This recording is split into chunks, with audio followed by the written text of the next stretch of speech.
In this channel, I just trying to improve my English here, just reading some text in English. And so today we're gonna try to read this specific text about teaching by principles, an interactive approach to language pedagogy. The chapter is the chapter 4. The page, let's see, because I don't remember the page, exactly page is the page 52. Page 52. The grammar translation method. It was the part. It's the part 2 about the grammar translation method, because the last video I recorded about I made a video about the grammar translation method, but the part 1, because we have here a lot of text about this topic, and so I read just 2 paragraphs the last video, and so now I'm going to proceed this topic, reading the paragraph, the 3rd paragraph, and maybe the 4th paragraph. Let's try. And so here I try to improve the English, like I said, but you can improve the English or other language, but here the focus is English. I'm trying to improve the English just reading, but I can speak in English, try to speak in, or try to listen in English, or try to writing in English. And so we have 4 skills of communication that you can improve the languages. But here I prefer to just reading, and maybe sometimes I try to speak something like I'm doing exactly here in this video, but it's not easy for me because in English I not use it. It's difficult for me because I just speak Portuguese. I'm from Brazil, and I not use the language, the English. I just use English when I try to record this video. Let's try to read, and so the 3rd paragraph and the 4th. In the 19th century, the classical method came to know as the grammar translation method. There was a little to distinguish grammar translation for what had gone on the foreign language classrooms for centuries beyond the focus on grammatical rules as the basis for translating from the second to the native language. Remarkably, the grammar translation method withstood attempts of the turns of the 20th centuries to reform language teaching methodology. See going serious method and the direct method below. And to this day, it has practiced in some isolated, or shall we say, enlightened educational contexts. Prater and Sales Merchant 1993 listed the major characteristics of grammar translation. Okay, let's see the 8 characteristics of the grammar translation method. Let's see the first one. I think it's nice if you try to improve the English just reading, because you have to pay attention. For example, characteristics. Number 1, the characteristics of grammar translation method. Number 1, classes are taught in the mother tongue with little active use of the target language. Number 2, much vocabulary is taught in the form of lists of isolated words. Much vocabulary. Classes are taught in the mother language. Number 3, long elaborate explanations of the intricacies of grammar are given. I don't know how can I say this word. Intricacies, I think, yeah, of grammar are given. Number 4, grammar provides the rules for putting words together, and instructions often focus on the form and inflections of words. Number 5, the 5 characteristics of grammar translation method. Reading of difficult reading of difficult classical text is begun early. Yeah, I think it's good. Characteristic number 6, little attention is paid to the content of texts, which are treated as exercises and grammatical analyses. Characteristic number 7, often the only drills are exercises in translating disconnected sentences from the target language into the mother tongue. Characteristic number 8, the last one. Little or no attention is given to pronunciation. Okay, it was the 8 characteristics about the grammar translation method. For this video, for today in English, I think it's enough. For in the next video, I'm going to proceed from this part to finish this topic, the grammar translation method, because I have to read the last 2 paragraphs about this. Now I'm trying to read something in Italian.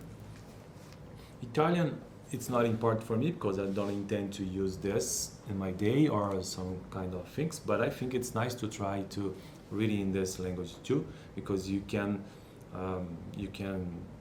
help your mind, or you can practice languages, and so maybe it could be unlock some ability in my mind if I try to show for my mind that we have another language. Okay, the book that I'm going to try to read here, Parliamo la nostra lingua. It's an old book, and so we have a good image here. I like this because I know this city, Florence, and it's very nice. And I know exactly this church, Santa Maria del Fiore. And so here we're gonna try to read about concepts. Let's read this in Italian, okay? Panorama lessicale. The last video we're talking about linguaggio, lingua o idioma, e favela. Today we're gonna finish the concepts. La cartina che mostra la diffusione delle principali lingue commerciali del mondo. Okay, just a map. But the concepts here, let's proceed this and finish.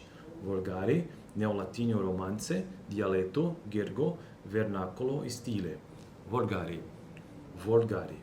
Era chiamata la lingua italiana come quella tipica del popolo volgo, in contrapposizione alla lingua latina usata dalle persone corte nelle scritture ufficiali.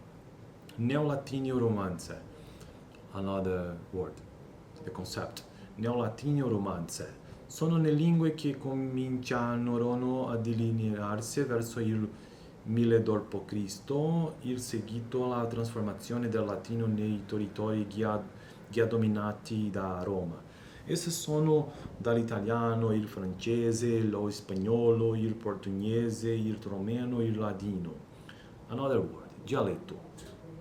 Dialetto alla parlata di una regione o città che presenta delle caratteristiche particolari rispetto alla lingua ufficiale della nazione. Il dialetto veneto. Il dialetto si definisce il linguaggio personale proprio a ciascuno. Next word, gergo. È un linguaggio convenzionale che volontariamente si allontana dall'uso del comune, il gergo dei carbonari. Vernacolo, another word, last one. Significa propriamente dialetto nativo e per estensione ogni parlata con spiccate caratteristiche che la differenziano dal dialetto cui appartiene. The last word for today, in this video about Italian, stile, è un particolare modo di esprimersi di ciascuno in corrispondenza alla propria personalità. Il stilema è l'espressione stilistica tipica di ciascuno, I think. So, I think it's enough for today just to practice something or try to reading something in Italian language. Now, I'm gonna try to read something in Spanish, but here we have a special collection. The English by images, the German by images, the French by images, and the Spanish by images. And so, this book here, it's the Spanish by images. You can see here, It's an old book. And now let's try to read just 1 or 2 pages, because here we have images, but let's find the page that I stopped at the last video, because I don't remember. I think it was the page 27. This page is about, it's about this pájaros. Let me see, sorry, because I don't remember. Usted está ali, es un hombre. Okay, es un barco, una botella. Okay, the page number 27. Here, I think I like this book, this old book, because we have here something very nice. We can see images like here, so we have sentences, and the final of the page below here we have the new word and the phonetic transcription, you can see. And I think it's very nice to improve or try to learn something in Spanish, because you can practice this. But for me, Spanish is not important, because I don't intend to use this in my day.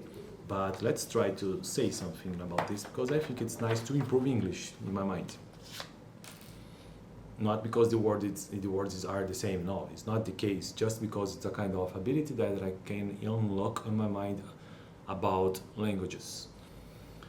Es un hombre, tiene dos brazos. Brazos. We have a specific consonant here, because I don't know. Let's see. Let's see the list of consonants in Spanish. And so we have a special sound here that we don't have in Portuguese.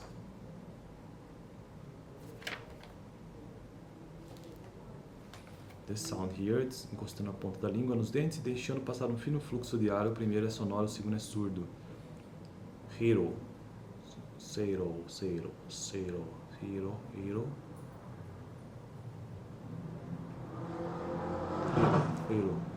Seria alguma coisa como thero, I think. I think it does sound, it's a kind of thero. Okay, los. Las piernas, los pies, el brazo, la pierna, el pie. Es un hombre, tiene dos brazos. Estos son los brazos del hombre. Son los brazos del hombre. Tiene dos piernas. Estas son las piernas del hombre. Tiene dos pies. Estos son los pies del hombre. Es un brazo. Es una pierna. Es un pie. Brazo, pierna, pie. La muchacha tiene dos brazos, y dos piernas y dos pies. Estos son los brazos de la muchacha. Estas son las piernas de la muchacha. Estas son los pies de la muchacha.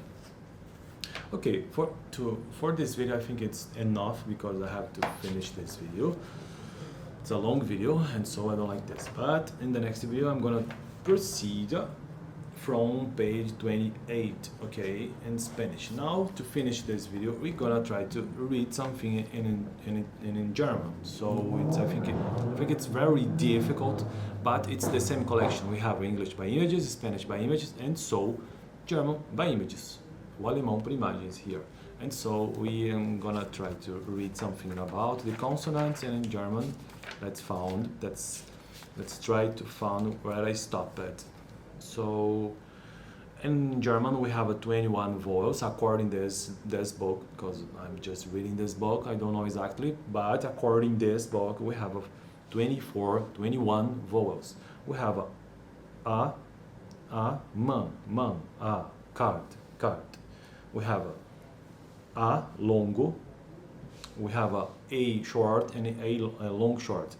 For example, man, or wagen, var. We have a edict. We have a week, mer. We have a beat, num. We have a como like a manner, weg. We have a faden,